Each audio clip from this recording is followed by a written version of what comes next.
Hello everybody, welcome to my Old Hollywood channel. Today I'm doing something different. I'm just going to show you my collection of what I've collected since 2013. Okay, so we're going to start with the books.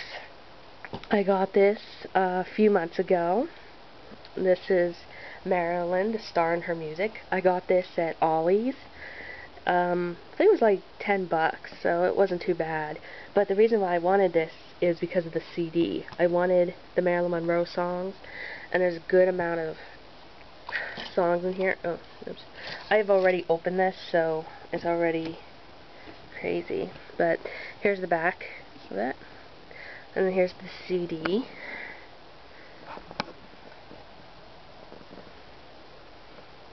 It has songs like Anyone Can See I Love You, Kiss, Diamonds Are a Girl's Best Friend, Some Like It Hot, I'm Through with Love, My Heart Belongs to Daddy, and a couple others from some of her films.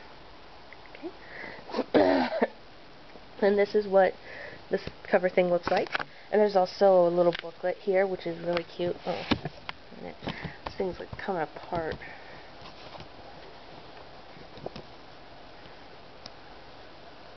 You got some good pictures in here. And I'm just going to say it now. I am not a huge fan of Marilyn Monroe. I just like to collect some of her things, but I'm not really a huge fan of hers. But it's nice to have a Marilyn Monroe thing every now and then. As the fan doing that.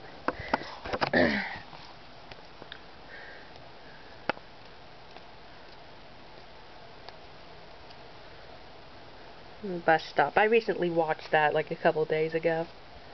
Okay.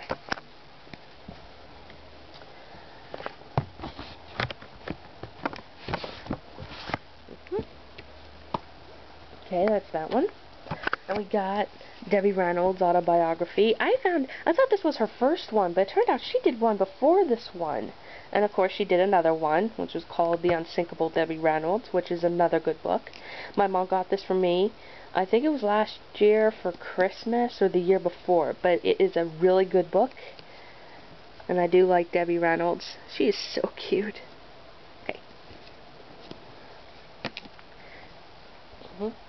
These ones were not given to me. This was found like in my grandma's attic. Hedda Hopper's biography, I guess. And there are some pictures in here as well. I have not read this yet. I'm actually debating on whether if I could sell it or just keep it or not. Elizabeth Taylor. I think Debbie Reynolds was in here. Yeah, there she is. Okay. This also was in my grandma's attic. Bob Hope, I Owe Russia $1,200. There's Bob Hope and Bing Crosby. They were like buddies. I think, yeah, some pictures in here as well.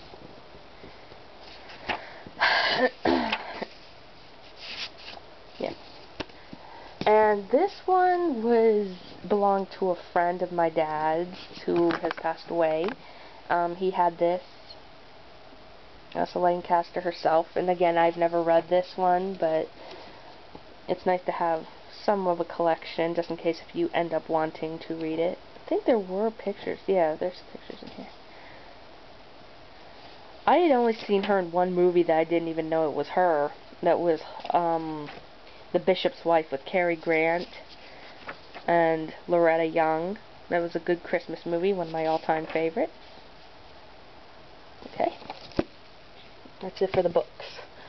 Next, we're going to be doing CDs because it's only a small amount. I got the Rosemary Clooney Christmas Kind of Season.